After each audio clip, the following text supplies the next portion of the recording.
नमस्कार दोस्तों, स्वागत है आप सबका जैन इन्वेस्टर्स यूट्यूब चैनल में। आज हम एक ऐसी कंपनी का स्टॉक देखने वाले हैं जो भारत में एयरक्राफ्ट मैन्युफैक्चरिंग में विशेषज्ञता रखने वाली एकमात्र भारतीय कंपनी है दोस्तों। इस कंपनी ने पिछले एक साल में अपने निवेशकों को स्ट्रॉन्ग रिटर्न दिया है। 20 जुलाई 2021 को इस शेयर की कीमत जहां 1066 रुपए के आसपास ट्रेड कर रही थी, वही 15 जुलाई को बंद हुए सेशन में ये जो स्टॉक है ये 1726 रुपए तक पहुंच चुका है। इस तरह इसने एक साल में 62% से अधिक का रिटर्न दिया है। अगर पिछले 6 महीनों की बात करें तो इस कंपनी ने अपने शेयर होल्डर्स को 27% का रिटर्न दिया है दोस्तों।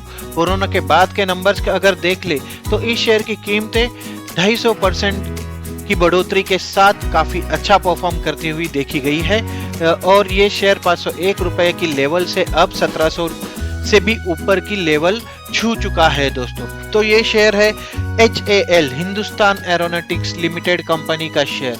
आइए जानते हैं इस शेयर के बारे में, इस कंपनी के बारे में। पिछले कुछ महीनों से चल रही बिकवाली और ओवरऑल निगेटिव मार्केट सेंटीमेंट के बीच पिछले 3 महीनों में इस शेयर की कीमतें 23% से बढ़ी है, जो अपने आप में एक पॉजिटिव पॉइंट है दोस्तों। हालांकि पिछले एक महीने से इस शेयर की कीमतों में ज्यादा हलचल नहीं दिख रही है और ये कंटिन्यूसली 1700 और 1800 की रेंज में ट्रेड कर रहा है। आज हम देखेंगे कंपनी के बिजनेस के बारे में, कंपनी के पास्ट परफॉर्मेंस के बारे में, इसके साथ साथ फाइनेंशियल्स और कंपनी के स्ट्रॉन्ग और वीक पॉइंट्स पर भी नजर डालेंगे। कंपनी के फ्यूचर प्लान्स के बारे में बात कर लेंगे, इसके कैपेक्स पर नजर डालेंगे और देखेंगे कि कंपनी के शेयर की टारगेट प्राइस अगर कहाँ जाकर सेट हो रही है। तो आइए शुरू करते हैं आज का वीडियो। सबसे पहले देखेंगे दोस्तों कंपनी के बिजनेस के बारे में। हिंदुस्तान एरोनॉटिक्स लिमिटेड एयरक्राफ्ट्स और हेलीकॉप्टर्स के मैन्युफैक्चरिंग, मेंटेनेंस और रिपेयरिंग के बिजनेस में भारत की एक लीडिंग कंपनी है दोस्तों। ये कंपनी एक कोर एविएशन इक्विपमेंट सप्लायर है भारतीय सरकार के लिए, भारतीय गवर्नमेंट के लिए। HAL भारत के रक्षा कार्यक्रम में एक रणनीतिक भूमिका निभाता है, जो विमान मैन्युफैक्चरिंग या फिर एयरक्राफ्ट मैन्युफैक्चरिंग में विशेषज्ञता रखने वाली एकमात्र भारतीय कंपनी है और इसके मेंटेनेंस और संबंधित सर्विसेज ये कंपनी प्रोवाइड करती है। ये भारत सरकार की एक नवरत्न कंपनी है दोस्तों। अगर आप देख रहे हैं तो उन्होंने अब तक 4100 से ज्यादा एयरक्राफ्ट प्रोड्यूस किए हैं, 5000 से ज्यादा इंजन प्रोड्यूस किए हैं और इसमें 17 टाइप्स के अलग अलग इंडिजीनियस डिजाइन भी है दोस्तों। इसके साथ साथ HAL ने 11,000 से ज्यादा एयरक्राफ्ट को ओवरहोल्ड किया है और 33,000 इंजिन्स को भी ओवरहोल्ड किया है। कंपनी के सर्टिफिकेशंस अगर देखिए तो ISO के सारे सर्टिफिकेशन है। इसके साथ साथ AS9100D और NAD कैप सर्टिफिकेशन भी अवेलेबल है। जैसा कि मैंने बताया ये एक नवरत्न कंपनी है। इसके 28,000 एम्प्लॉइज है। टर्नओवर जो है कंपनी का मोर देन 2.8 बिलियन US$ है दोस्तों और कंपनी BSE और NSE दोनों पर लिस्टेड भी है दोस्तों। कंपनी के प्रोडक्ट इवोल्यूशन पर अगर नजर डालें तो 1940 से ये कंपनी चली आ रही है और अगर आप देखें यहाँ पर तो काफी सारे प्रोडक्ट्स है जो इवेल्युएट हो रहे हैं, नए नए प्रोडक्ट्स ऐड हो रहे हैं। चेतक जैसा हेलीकॉप्टर तो लगभग 1970 से कंपनी के पास है। मिग विमान भी 1960 से कंपनी के पास है दोस्तों। अगर देखें तो 2020 के आंकड़ों अगर नजर डाल ले तो KA-26TT, उसके बाद 228 glass cockpit, LCH, LUH, Mirage 2000, ये सारे कंपनी के प्रोडक्ट्स है या फिर कंपनी के एयरक्राफ्ट्स है, ऐसा हम बोल सकते हैं और ये कंपनी का प्रोडक्ट इवोल्यूशन है दोस्तों। अगर मैन्युफैक्चरिंग या फिर कंपनी के प्रेजेंस की बात कर ले तो मैन्युफैक्चरिंग के या फिर ऑर्गेनाइजेशन के हिसाब से कंपनी के 5 कॉम्प्लेक्स है दोस्तों, जिसमें Bangalore complex, design complex, MiG complex, helicopter complex और एसेसरीज कॉम्प्लेक्स है। अगर यहाँ पर देखें तो बैंगलोर कॉम्प्लेक्स में एयरक्राफ्ट डिवीजन, LCA, तेजस डिवीजन जैसी काफी सारी डिवीजन मौजूद है। डिजाइन कॉम्प्लेक्स में यहाँ पर बैंगलोर का एक बैंगलोर है, नासिक है, कोरापुट है, कोरवा, लखनऊ है, हैदराबाद, कानपुर जैसी डिजाइन कॉम्प्लेक्स का नाम यहाँ पर शामिल है दोस्तों। मिग कॉम्प्लेक्स की बात कर ले तो मेनली नासिक और कोरापुट में मिग विमान या फिर मिग जो एयरक्राफ्ट है उनका मेन मैन्युफैक्चरिंग यूनिट है। उसके बाद हेलीकॉप्टर कॉम्प्लेक्स की बात कर ले तो हेलीकॉप्टर डिवीजन है, उसमें बराकपुर है, हेलीकॉप्टर MRO डिवीजन है, एरोस्पेस कंपोजिट डिवीजन है और एसेसरीज की बात कर ले तो ट्रांसपोर्ट एसेसरीज डिवीजन है लखनऊ, कानपुर में। इसके बाद एवियोनिक्स डिवीजन है हैदराबाद और ब्रांच फैक्ट्री कासारागौड़ में। इसके बाद एवियोनिक्स डिवीजन कोरवा में भी है दोस्तों। तो काफी सारी जगह पर कंपनी का प्रेजेंस है। इसके साथ साथ अगर कंपनी के करंट ऑनगोइंग प्रोजेक्ट्स की बात कर ले तो यहाँ जैसे कि आप देख पा रहे हैं दोस्तों, डिजाइन एंड डेवलपमेंट में लगभग 8 से 9 प्रोजेक्ट चल रहे हैं। अपग्रेड प्रोग्रामिंग में लगभग 4 से 5 प्रोजेक्ट चल रहे हैं। ओवरऑल प्रोग्रामिंग में भी लगभग 10 से 12 प्रोजेक्ट चल रहे हैं। और नए प्रोडक्शन या फिर डेवलपमेंट की बात कर ले तो प्रोडक्शन में भी लगभग 6 प्रोजेक्ट वहाँ पर चल रहे हैं, जिसमें Tejas light compact aircraft LCA, Sukhoi air 228, Dhruv light compact helicopter, Chetak, Cheetah helicopters, ये सारे शामिल हैं। ओवरऑल प्रोग्राम्स में अगर देखें तो Su-30 MKI, Hawk, Jaguar, Kiran, AN, ALH, Dhruv, MiG-21 series, Chetak, Cheetah, Lancer, ये सारे प्रोडक्ट शामिल है। इसके बाद अपग्रेड प्रोग्राम्स की बात कर ले तो मिराज, जगुआर और हॉकाई को ये कंपनी अपग्रेड कर रही है। उसके साथ साथ ट्रांसपोर्ट के बारे में ग्लास कॉकपिट 2228 को भी ये अपग्रेड कर रही है। और डिजाइन एंड डेवलपमेंट की बात करें तो तेजस लाइट कॉम्पैक्ट एयरक्राफ्ट डिजाइन में लगा हुआ है। ये सिंगल सीटर है और इसमें ट्रेनर एंड नवल वेरिएंट्स है। इसके साथ साथ लाइट कॉम्पैक्ट हेलीकॉप्टर जिसे LCH, उसके बाद light utility helicopter LUH, basic turboprop, trainer HTT, बहुत सारे प्रोडक्ट शामिल है दोस्तों। बहुत सारे करंट प्रोग्राम्स चल रहे हैं कंपनी के। अब देखेंगे कंपनी के मार्केटिंग और डिस्ट्रीब्यूशन नेटवर्क। उसके साथ साथ अगर करंट एयरक्राफ्ट ओवरऑल की बात करें तो जैसा कि हमने बात किया दोस्तों, MiG-21 बिसॉन है, हॉक MK है, चीता है, ध्रुव है, चेतक है, ये सारे कंपनी के ओवरऑल और अपग्रेड प्रोग्राम्स अभी चल रहे हैं दोस्तों। अगर इसके मार्केटिंग एंड डिस्ट्रीब्यूशन नेटवर्क की बात कर ले तो जैसा कि आप देख पा रहे हैं, इसके लियासन ऑफिसेस जो है वो दिल्ली, मुंबई, चेन्नई, उसके साथ साथ विशाखापट्टनम में है। अगर इसकी डिवीजन की बात करें तो लखनऊ, कानपुर, कोरबा, बराकपुर, उसके साथ साथ कोरापुट, नासिक, हैदराबाद, बैंगलोर में भी है। इसके बाद कॉरपोरेट ऑफिस जो है कंपनी का वो कम्प्लीटली बैंगलोर में है। और ब्रांच फैक्ट्री जो है कंपनी की वो कसरागौड़ में है दोस्तों। इसके बाद हम नज़र डालेंगे कंपनी के एक्सपोर्ट एंड ऑफसेट के बिजनेस पर। जैसा कि आप देख पा रहे हैं दोस्तों, यहाँ पर अगर देखें तो नॉर्थ अमेरिका, लैटिन अमेरिका, उसके साथ साथ यूरोप में फ्रांस, उसके बाद अफ्रीका में हेलीकॉप्टर, बाद में अगर देखें तो पूरे एशिया में, इवन रशिया में कंपनी एक्सपोर्ट कर रही है।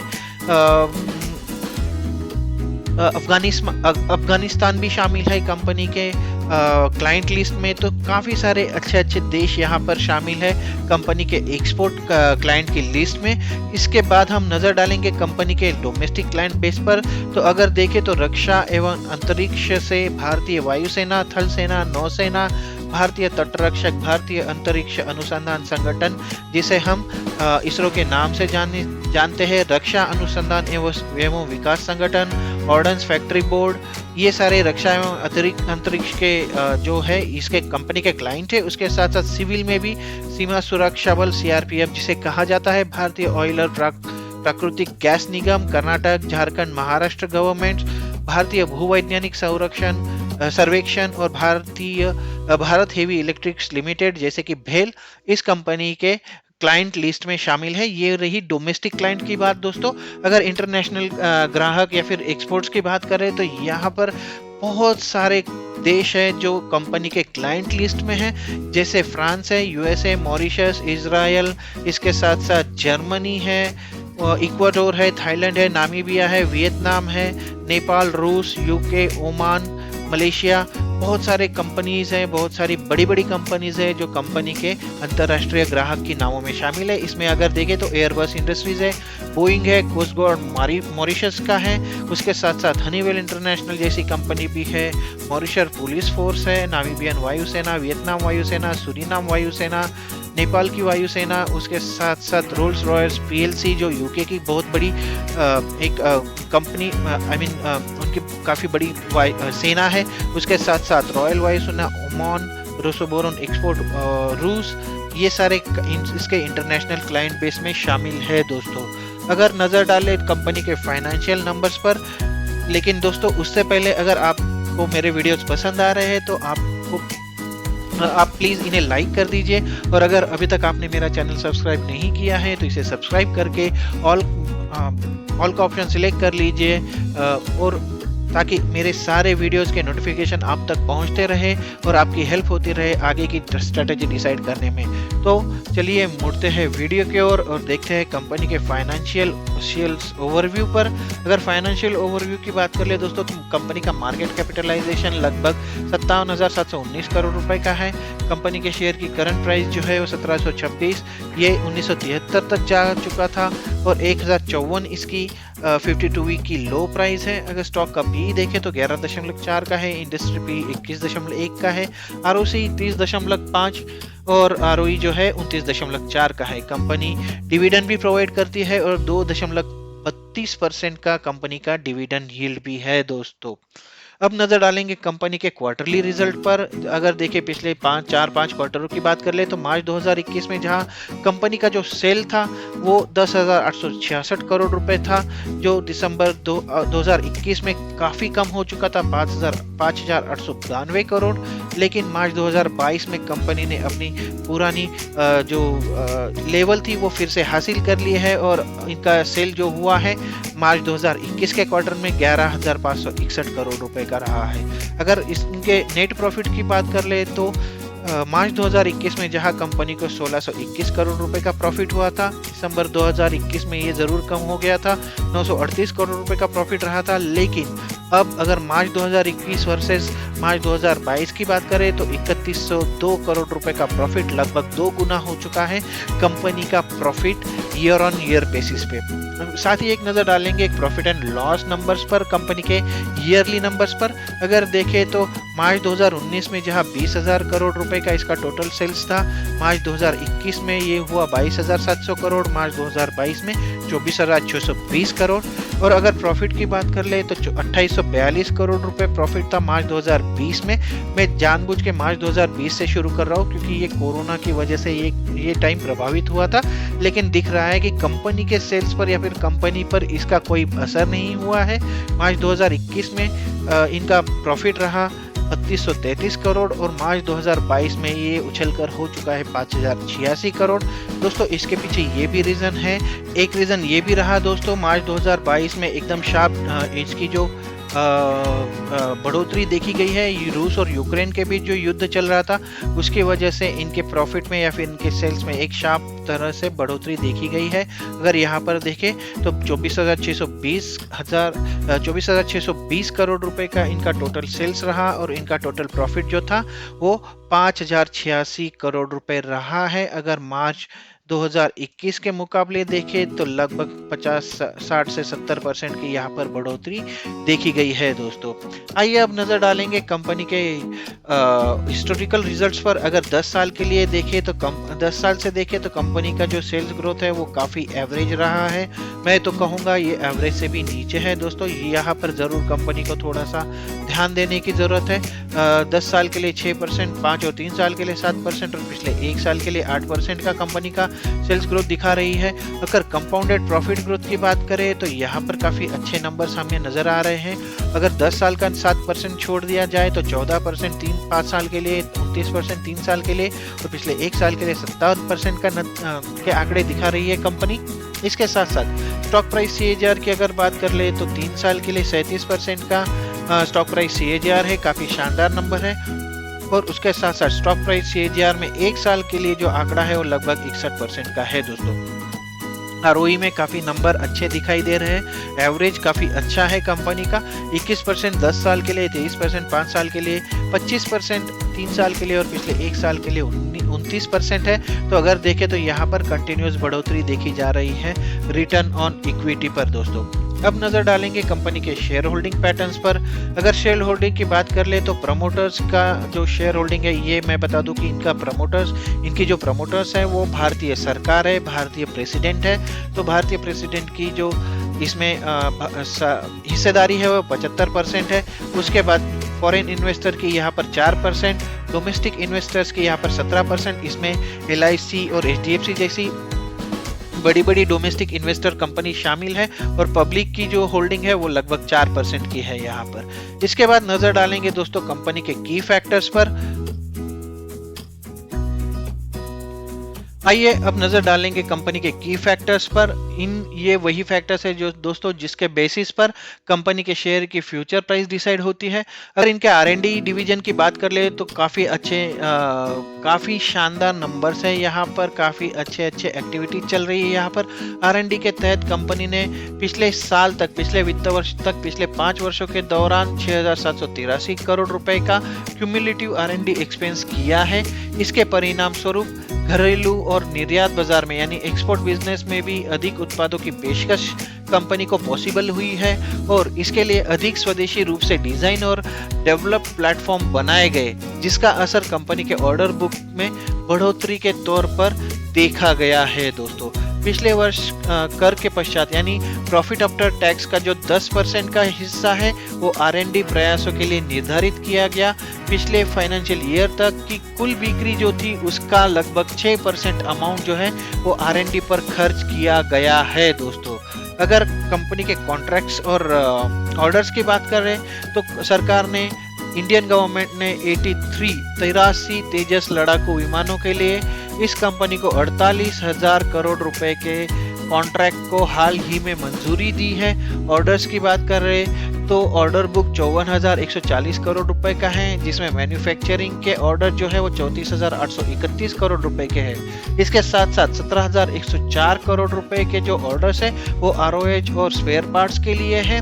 और डेवलपमेंट से रिलेटेड अगर देखें तो 1896 करोड़ रुपए के ऑर्डर्स मिले हैं कंपनी को।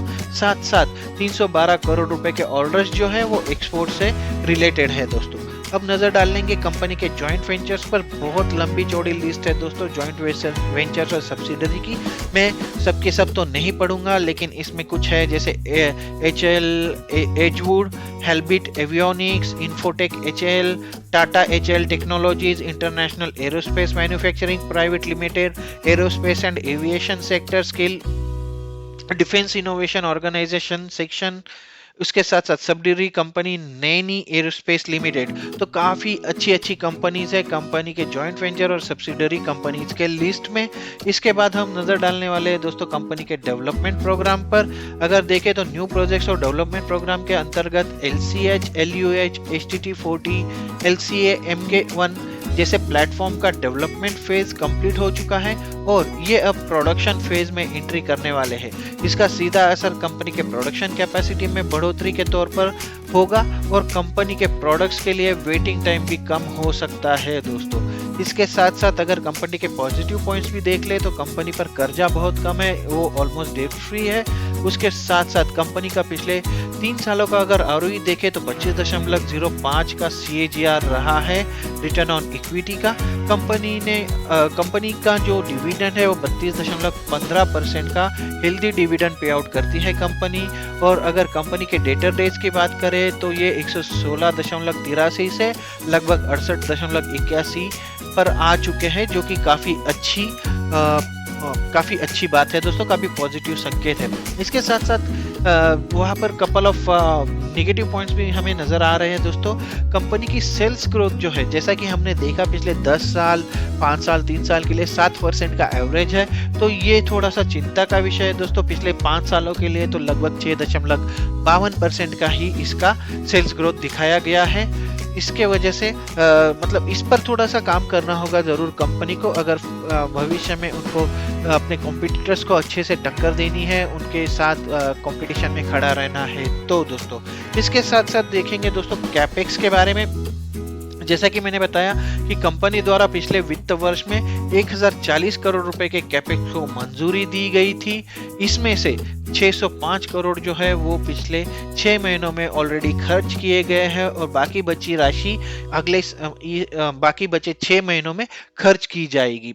इसके बाद दोस्तों हमने कंपनी के बारे में जाना दोस्तों, साथ ही देखा कंपनी का बिजनेस क्या है, कंपनी की फ्यूचर स्ट्रेटेजी क्या है। ओवरऑल ये शेयर सरकारी कंपनी का शेयर है और एक भरोसेमंद शेयर है। इसमें भारत सरकार के 75% से ज्यादा की होल्डिंग है। अगर आपको लगता है कि ये शेयर एकदम से अप या डाउन जाएगा तो इसकी उम्मीद तो कम लगती है दोस्तों। फ्यूचर में अगर ये आपके इन्वेस्टमेंट को एक सिक्योरिटी जरूर दे सकता है। ये उस टाइप का शेयर है जहां सिक्योरिटी के साथ साथ एवरेज से भी ज्यादा ग्रोथ पॉसिबल है। और आप अगर एक ऐसे शेयर को ढूंढ रहे हैं जहां रिटर्न कम हो तो चलेगा पर सिक्योरिटी भी होनी चाहिए, तो ये शेयर आपके लिए हो सकता है दोस्तों। टारगेट प्राइस देखने से पहले मैं आपको एक बात हाईलाइट करना चाहूँगा कि कंपनी का पी रेशियो जो है वो 11 का है, जबकि इंडस्ट्री का पी रेशियो लगभग 21 का है। इस हिसाब से टेक्निकली कंपनी का शेयर जो है वो एक रिजनेबल प्राइस पर अवेलेबल है। इसलिए अगर आप लॉन्ग टर्म के हिसाब से इसमें इन्वेस्ट करना चाहते हैं तो ये कंपनी एक अच्छा ऑप्शन साबित हो सकती है, ऐसा हमारा मानना है। अगर सारे फैक्टर्स को कंसीडर किया जाए तो अगले एक साल में इस शेयर में कम से कम 25 से 30% की बढ़ोतरी देखी जा सकती है दोस्तों। ये जो है ये कैलकुलेशन जो है दोस्तों वो काफ़ी सारे फैक्टर्स पर डिपेंड होता है, और जैसा कि मैंने पहले ही बताया कि ये कंपनी एक गवर्नमेंट कंपनी है तो हौले हौले ही प्रोग्रेस करेगी। तो 25 से 30% की बढ़ोतरी मिनिमम देखी जाएगी इस शेयर में, ऐसा हमारा अनुमान है। और शेयर की प्राइस 2200 से 2300 तक की लेवल छू सकती है दोस्तों। तो ये था हिंदुस्तान एरोनॉटिक्स लिमिटेड कंपनी के शेयर का फुल एनालिसिस। आशा करता हूँ कि ये वीडियो आपको पसंद आएगा और आपकी हेल्प करेगा आगे की स्ट्रेटेजी डिसाइड करने के लिए। तो आज के वीडियो में बस इतना ही, मिलते हैं अगले वीडियो में एक नए शेयर के साथ, एक नई जानकारी के साथ। तब तक के लिए नमस्कार।